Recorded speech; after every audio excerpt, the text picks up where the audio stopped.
close, and before we close for the day, I have the pleasure of introducing our keynote speaker. Lynn Erasmus is in the front here, wearing nice green, thank you. Lynn is a multi-award winning entrepreneur, speaker and author, and she's also CEO of a company called Symbol, which is a community interest company, and very much around social and young enterprise and multinational business leaders. So Lynn is going to give us, I think, quite an invigorating presentation this afternoon and introduce us to her business and also the benefits of cultural intelligence in an organisation, how that can help companies gain a competitive advantage and create a winning culture. And I think it's really pertinent that our closing session today talks about this particular topic around equality and diversity and inclusion. And Lynn is certainly out there walking the talk. So today, Lynn is going to talk to us about why incorporating cultural intelligence in your innovation strategy equals sustainability. So over to you, Lynn. Thank you. All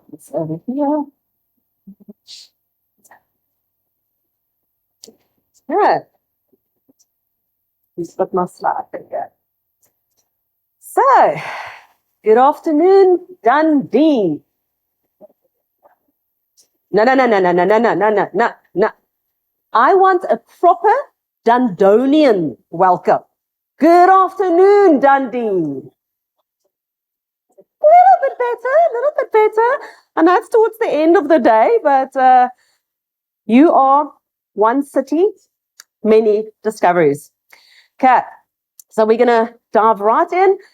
Slightly different. We're not going to focus too much on theory. There will be theory, but we will also focus on practical solutions that you can implement today from this minute. So the one thing I can promise you, I'm going to challenge your comfort zone ever so slightly, but that's another value for you, right? Okay? If you stay in your comfort zone, you can't grow. And we want to grow and innovate, right? First step.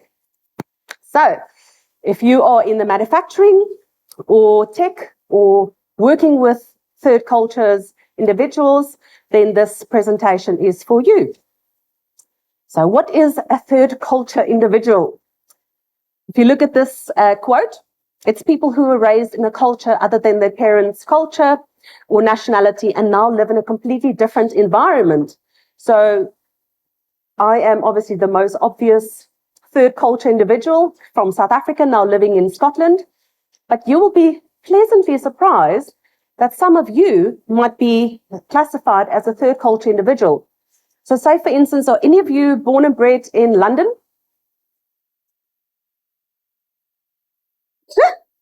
No, London. I feel like I should see a hand. No? Okay. Well, if you're born from London, if you're born in the heart of London, raised there, and now you find yourself living in a tiny little hamlet in the north of Scotland, it will be a completely different culture, right? And you will also be a third culture individual. And this is something that we are very passionate about at Symbol, to try and get everyone more included and collaborative, to not focus on our differences, but focus on all our mutual shared beliefs. So as you can see, culture's got many strands.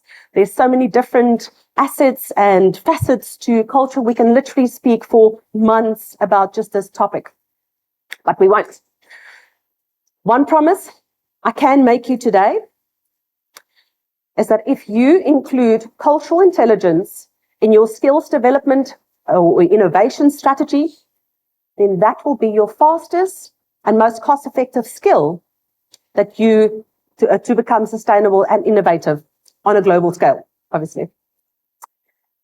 But there's always a but, right? You got to be open-minded.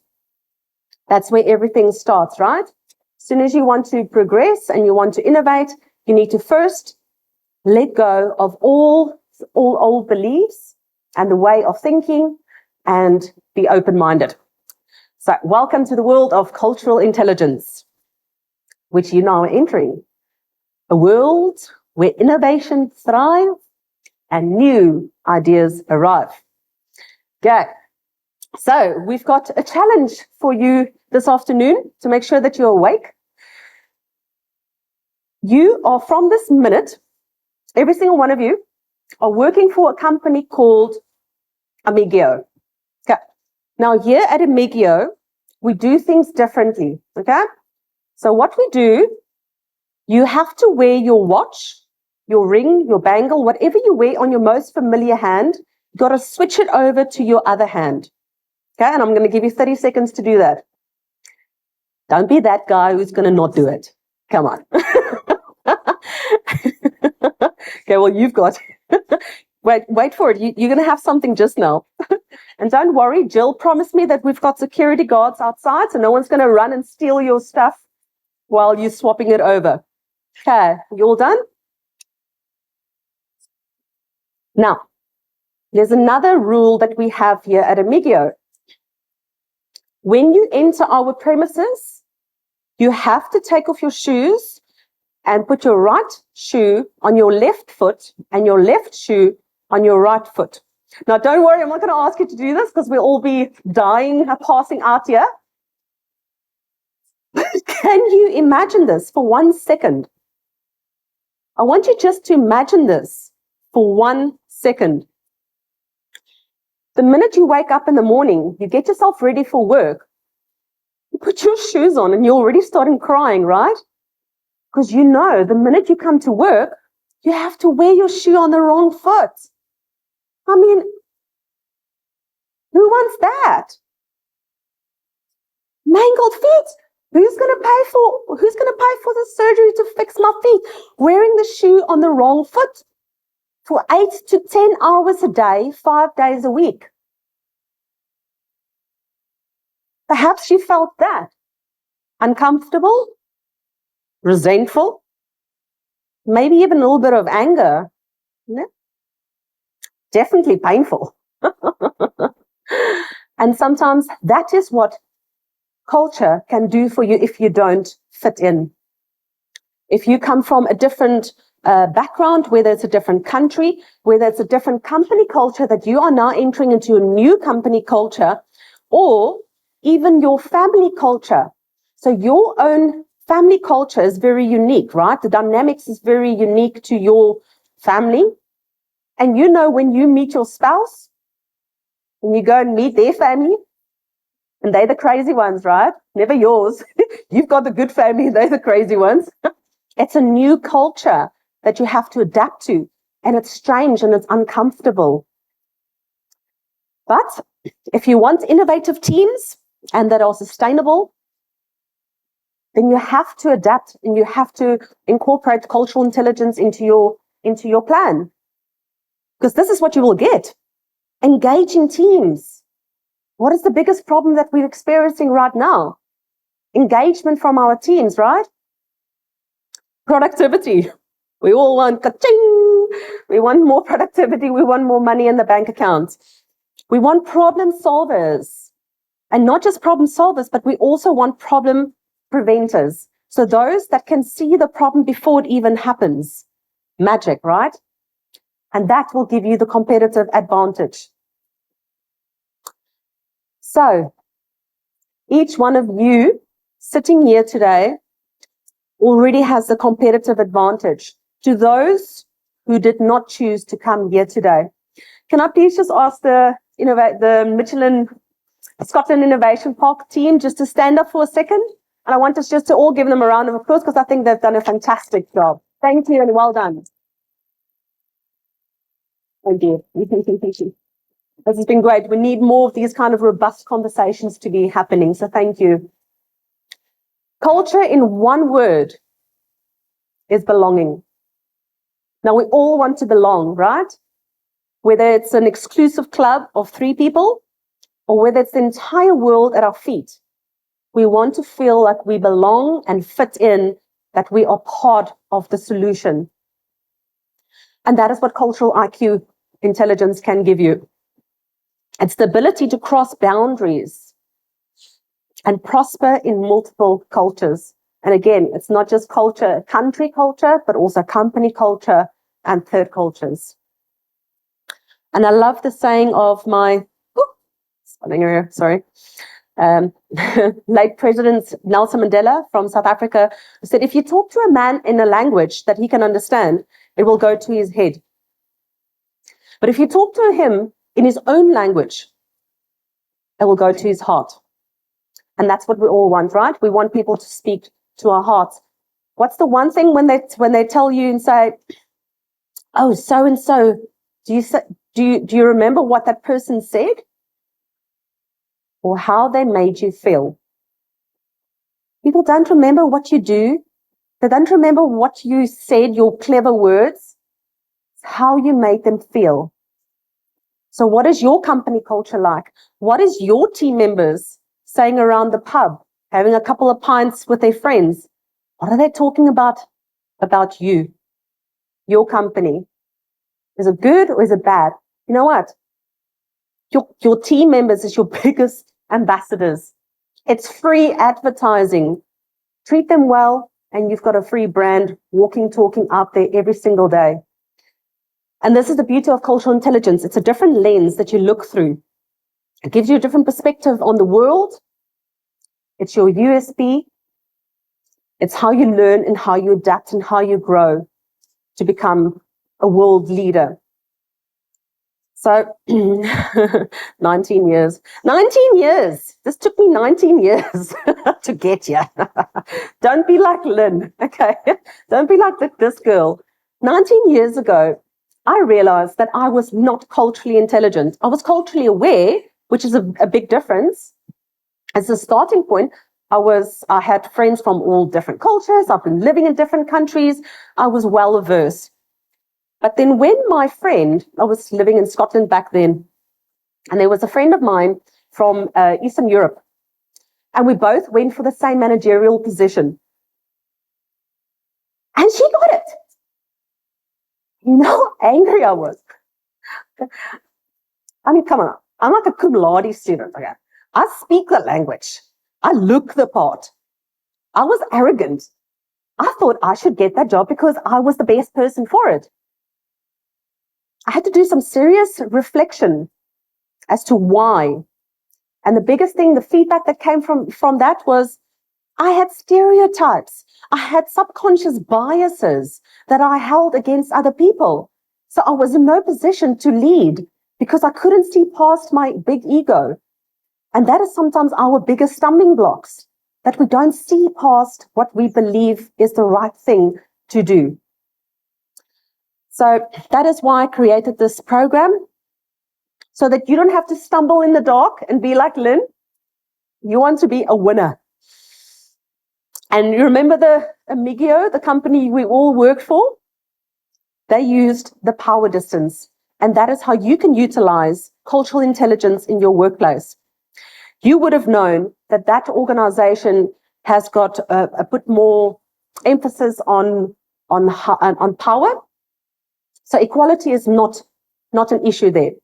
But don't worry, you're right, because here in the UK, most of the organizations here have got a very strong affiliation for equality. So you're right. Okay, so last year, I had to do a presentation, and I worked out that I've moved house 38 times. Who does that? Crazy people. Told you I'm crazy. 38 times I've packed up and moved house. Any of you moved house recently? It's fun, right? Let's do it again tomorrow. No, because it's one of the most stressful things that you can go through, up there with death and divorce. At least I didn't die 38 times or get divorced 38 times. But I have moved between 14 cities and been a resident in 4 different countries. And you know what's the one thing that I took away from that experience? Impossible is merely your own perception on said limitation. So every time I would go into a new suburb, new school, new city, new country, new company, doesn't matter. I would come with my own set beliefs and norms and the way things are done, and I would try to enforce it on them. And I would come with my own limitations, right? And then I would see firsthand that what I previously deemed impossible was in fact just a limitation. It was just my perception on said limitation. It was in fact possible. And I think that is the most important thing with cultural intelligence, to broaden our minds, to think outside the box and see how we can adapt. So a few hundred years ago, it would be adapt or die. Now it's only adapt or goodbye. But even goodbye is as bad as die, right? We feel like we are dying. If we are being shunned and we're not included, it's just as bad as being killed. So let's get to the juicy parts. Incorporating cultural intelligence in your innovation strategy equals sustainability. These are the three main challenges that the manufacturing and tech industries are experiencing right now. So let's go to the first challenge, which is supply chain and talent shortage. These are a couple of swear words I put out there. Please excuse my language. International trade policy change. You've all heard about that. ESG, global tax, war. I literally had goosebumps when I typed up the presentation, and I typed up war, and I looked at the bottom of my screen, and there it says 2023. It didn't sit. It didn't match. In this modern day and age, we're still experiencing war. Now, don't even get me going into COVID-19, because that's another day. Yeah. So we're going to look at uncertainty avoidance as to a possible way to incorporate your strategy.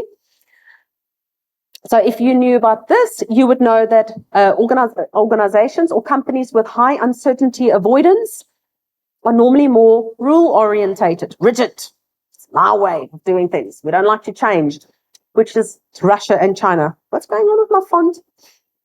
And then if you know about low uncertainty avoidance, those are the companies or organizations that love innovation. They like to experiment with new things.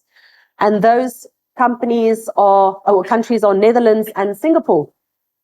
And when I lived in the Netherlands a few years back, I saw that firsthand. They're like machines. They just keep innovating. You've all heard about the well-being economy, right? Yes, the donut. Okay. So that's one of their many inventions that they have. And the thing that's what you can do is if you knew about this kind of thing, you can go and search for companies or countries that are experimental innovation, high in innovation. Research them, research their models, see how things are done, and then connect, collaborate, build strategic relationships with them. My favorite one is host industry-specific international accelerators, and we've heard earlier on about the panels with the accelerators. That is your pool of talents. People that know exactly what your industry challenges are and how to combat that. What is the solutions for you there? Look at this one. Between 1997 and 2019, 1.4 million job losses in the manufacturing industry in the UK alone. That's massive. That's big. We were talking about it just now, one of the exhibitors. Because of reputation. It's because of reputation, because everyone was talking about smoky factories. It was bad working conditions. It wasn't sexy, right? Young children or young people were encouraged to go and be white-collar jobs, go to the university, go get a proper job. Don't go into the manufacturing industry. And if you can start looking at your skills development program that you offer in your organization and look more carefully into your career advancements that you're offering. And obviously the most important one is positive work cultures, especially if you are looking for fresh young people to enter your field.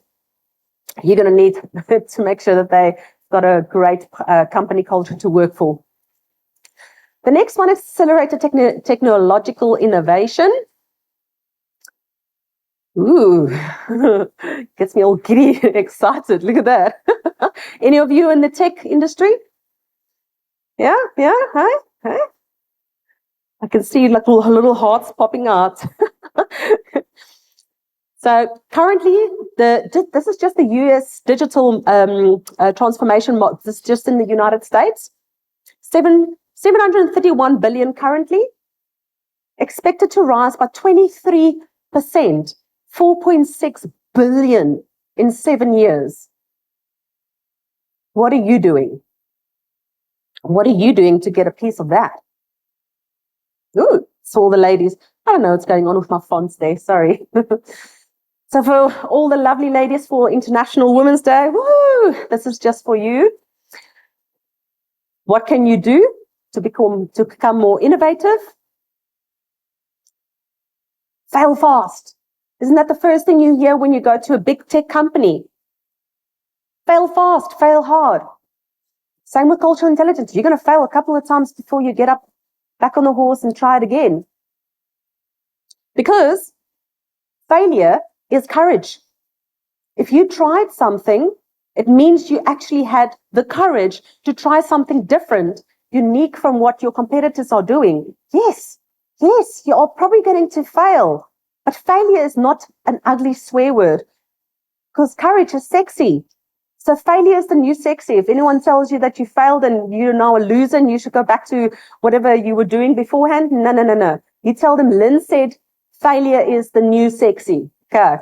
We want to fail more often, talk about these failures so that we can learn from these lessons and move on. And when we look at confirmation bias, I think we've all been guilty of doing this.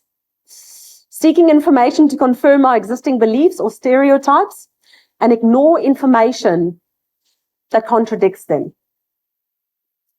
Okay. Now, I'm a journalist by trade, and oftentimes I would have to go and go do a story, and they kind of want a certain outcome, right? And I had to go and get facts to prove that. We've all been guilty of that. We've been looking to persuade our spouses of the latest model, and we look at content and say, look, see, it is more sustainable. For instance, who have heard of South Korea's technological advances? Yeah? Okay. So some companies might think, oh, I've heard about South Korea. That could be potentially a country to collaborate on. But then they look at the articles and it says, they're a poor country. So if they're a poor country, they must have a poor education system. But it's not true. They're one of the most innovative countries in the world. And you will possibly become a third culture individual when you go and enter new markets, new territory. And what do you need to do? 3 things. Fix that mindset of yours, the open-minded one, right? The language, what you speak, how you say things, and your cultural differences. You need to know and understand that. And I can speak literally on days on all the wrong things that you can do and how to prevent that. Okay, the last challenge we've got is demand for more sustainable technology. Now, I think probably even just a year ago, maybe a year and a half ago, sustainability used to be, I'm a little bit touching on sustainability. Now, it's the rule. You have to. They don't even look at you when you say, I'm not sure about sustainability. You'll be shunned. You're definitely going to get the goodbye. So if you look at the co-cultural communication theory, there's 3 forms, and we're going to look at the accommodation theory, which is adjusting your communication style to your communication partner. So whoever you are speaking to, you're going to adjust the way you speak to that person to improve mutual understanding and reduce communication barriers. And I think sometimes we get very enthusiastic and we get very excited about what we are talking about, and we're trying to get them on board. We want to take them on the journey and we want to influence them. Instead of accommodating them, we go into the next slide, which is over-accommodation. And over-accommodation is when you become just downright patronizing. or some people might call it rude.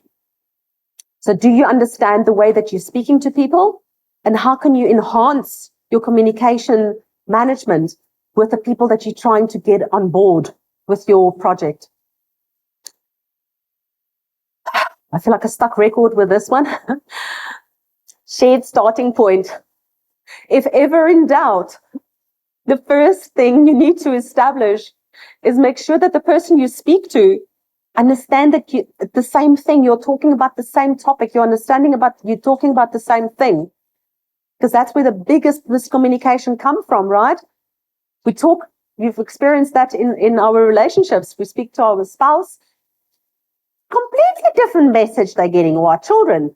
They don't even know what we're talking about. Because we didn't make sure that the shared starting point is the same, where we are starting from. And that is your concept. Does everyone agree that the concept that we are talking about is the same thing? Is the language we use inclusive? Because sometimes with the more technically advanced companies, you might use high-tech words that goes whoop, completely over the person's head. I've got no idea what you're talking about. And your expression. Do you look bored about your topic? Or are you looking a little bit more excited about your topic? What is your expression?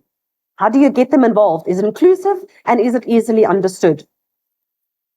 Okay, so before I finish off with you, I would like to ask you just to scan the code because I've got a lovely surprise for you. Everyone it will literally take you 30 seconds. It asks you a couple of questions. Just put in whatever you just first thing that pops up, doesn't matter. Because what I will do with this, everyone that does this, I will invite you to a complimentary lunch and learn on cultural intelligence worth a couple of £100 for free. You will not have to pay for that. Woohoo! Yay!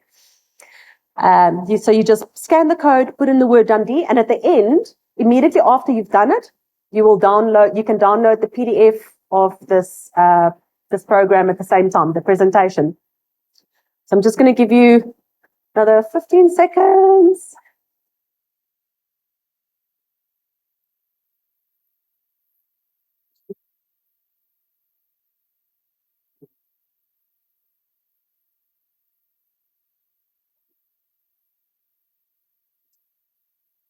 Well done. Okay. I love this quote. It's a bit long, so I'm going to read it to you. Know-how and technical specialization alone is not enough to succeed in a global business. Customers are demanding intercultural sensitivity, understanding, and willingness to adapt to other culture, customs, rules, and general social norms. Those unwilling or unable to meet this challenge will likely forfeit their long-term competitive edge in the international marketplace. Alexander Thomas. We don't want to be that guy, right? We want to succeed and thrive. So I'm just going to wrap it up. The three things that we looked at was supply chain and talent shortage. So do you have a culture with high or low uncertainty avoidance? Do you know organizations or countries that has high or low uncertainty avoidance? And how can you reach out to them? How can you collaborate with them? How can you build strategic relationships with them? And host as accelerators. Accelerated technological innovation. Are you aware of your subconscious biases and stereotypes? A little bit of self-awareness, right? What are you going to do about it? Start challenging yourself. Demand for more sustainable technology.